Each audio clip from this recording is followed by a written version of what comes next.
Afternoon, everybody. Welcome back to another episode from Scrapyard Rescue. I got some updates on Fairlane number 2 here that we've been working on the past few videos. We got some good news and bad news. So, first of all, well, I kind of forgot how far the other videos went on it, but we got the motors all in. I've got a transmission. The problem is, here's what the problem was, and I think I've talked to this about the other one. It's the motor I got to replace the one I took out of here is a 64 289 engine. At the time I got it, I didn't realize that you can't mate a 65 transmission to a 64 block. They don't work.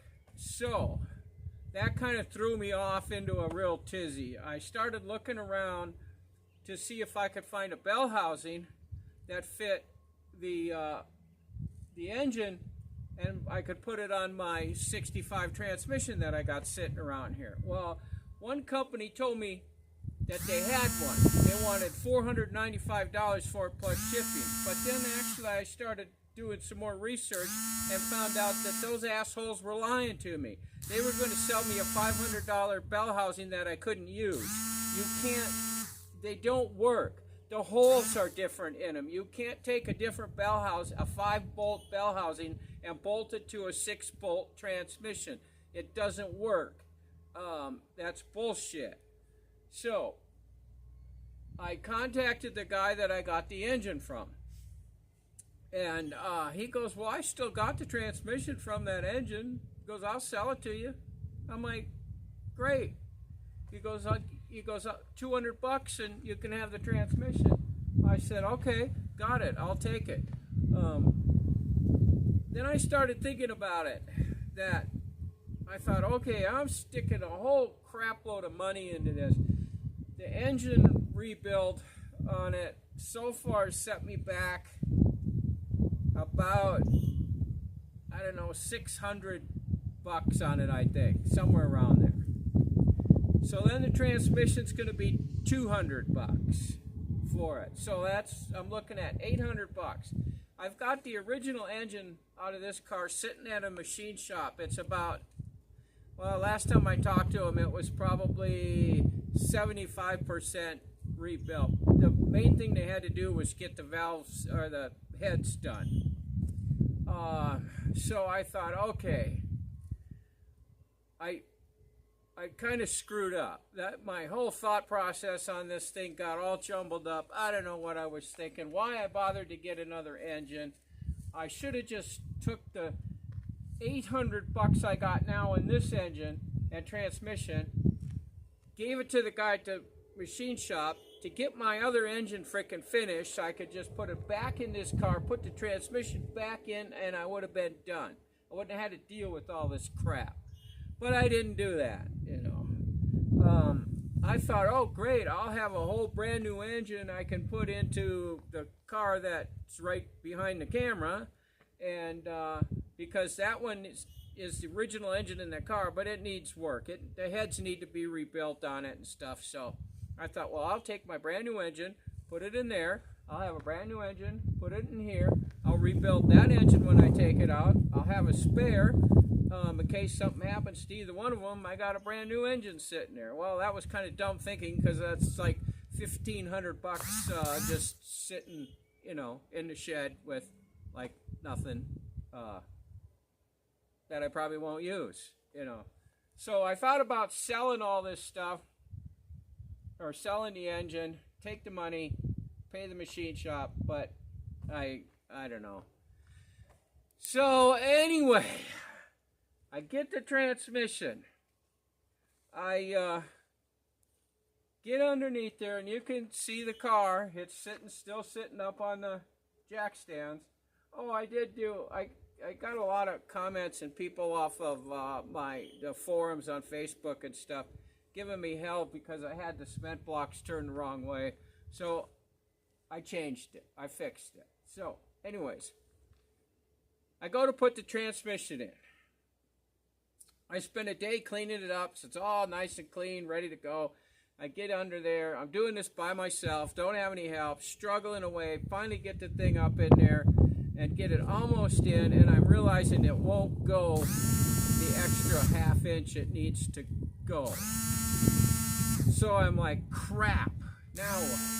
So then I realized that I don't have the bell housing pushed in all the way. It needed to go one more push.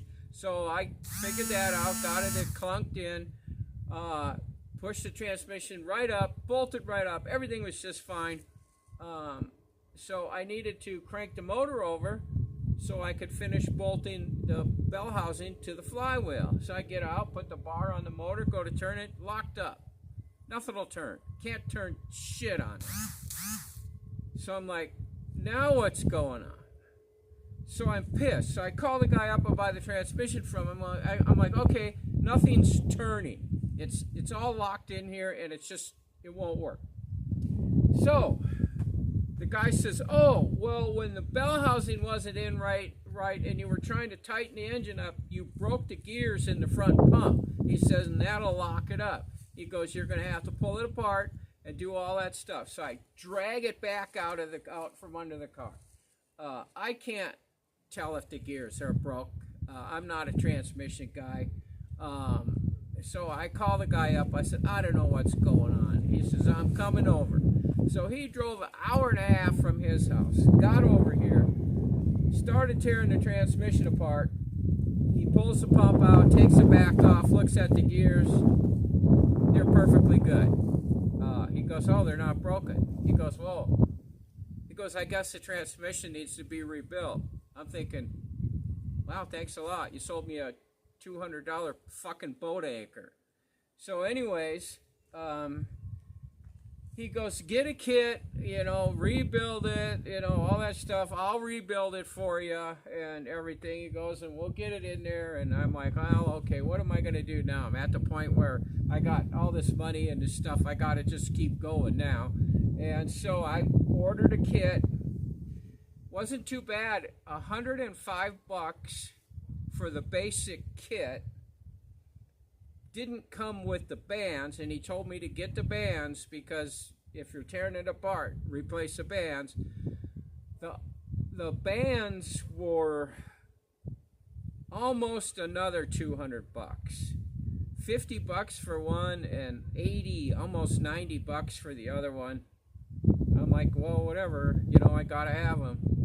So the guy goes, okay. He goes, well, we'll get the kit out to you. He goes, I don't have one of the bands I'm going to send that from a different shop. And I'm like, okay. So I got that yesterday, and I take it out. It's a little bitty box about this big, and so I open it and I get the invoice out. I paid $45 for the band.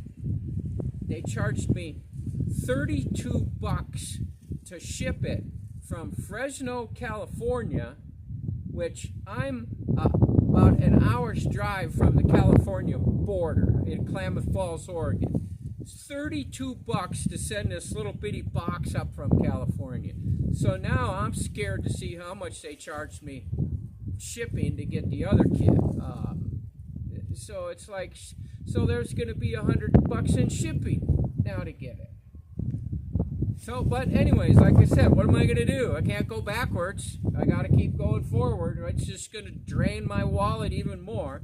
So anyways, I'm going to get a hold of the guy here a little bit, make sure I can get a time when we can get up there, get that thing done. I want to get this in here. So I'm going to get you in the car here and show you the rest of the progress we made on it. So just let's go ahead and do that.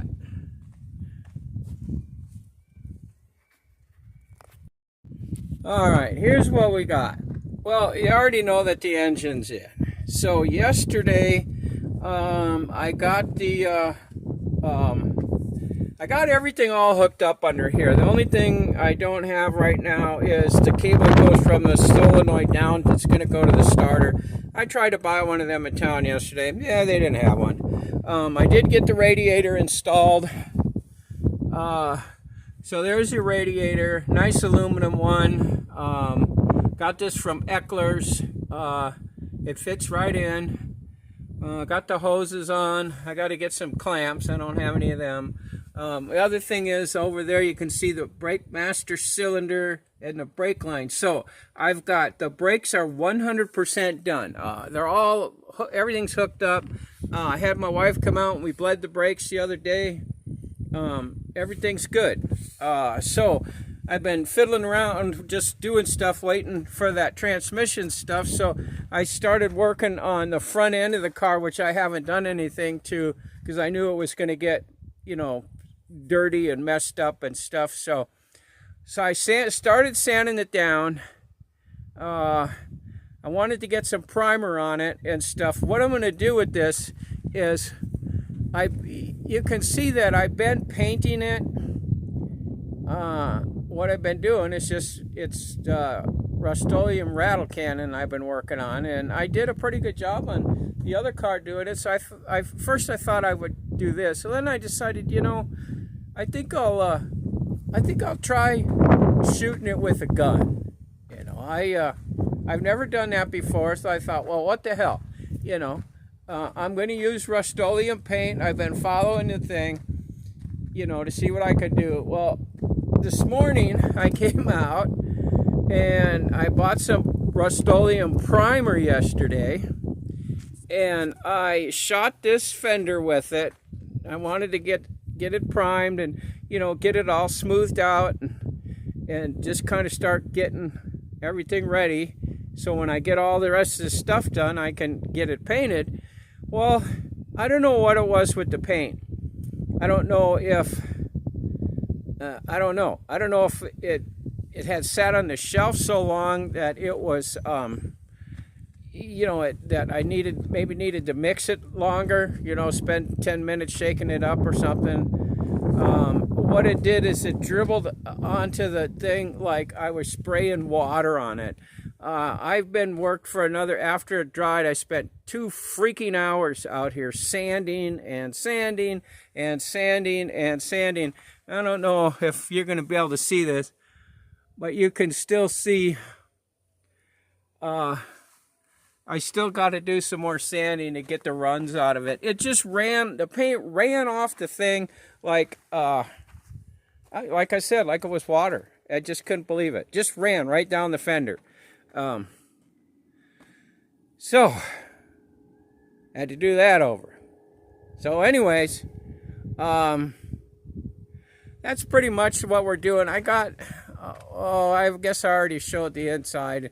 I did do some, I got some over here.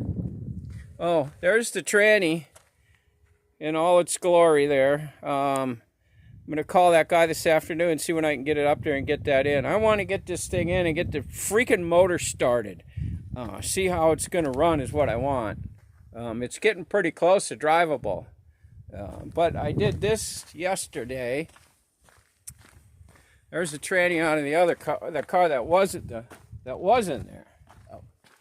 But seeing how I liked the back bumper on my other car painted black,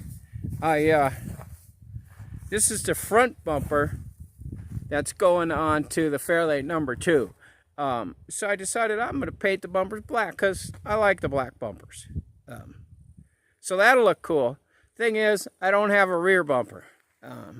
If anybody's watched these videos, if you got a rear bumper for a 65 Fairlane, as long as it's not bent, I'd be interested in it if you want to sell it. I don't care if the chrome's any good or not, because I'm just going to grind it off and paint it. So, but I think it's all covered with dust and dirt right now, so it doesn't look as good as it did, but it'll look good on the car with the white car. So, well, let's go back over to the other car here. All right, I guess that's about it for today's little video. I can't do much longer than this. It's just I have so much trouble with this camera. It just drives me nuts. It's better just to do short videos and not worry about it.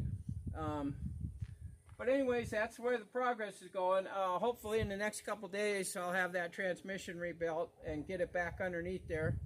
Get it all hooked up. Get that done.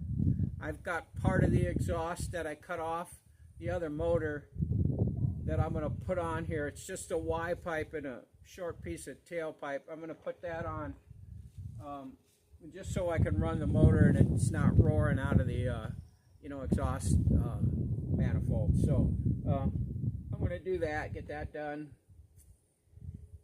That's about it. So anyways, just don't forget to subscribe, like, share, all that stuff. Help me out with my channel, guys. I really need it. Be sure to subscribe and be sure to hit the like button anyway. It's just, the more people I can get to watch the videos, the more YouTube will show them, and that'll really help me out and stuff. So I'm just going to go ahead and end this one here. And as always, thanks for watching, guys.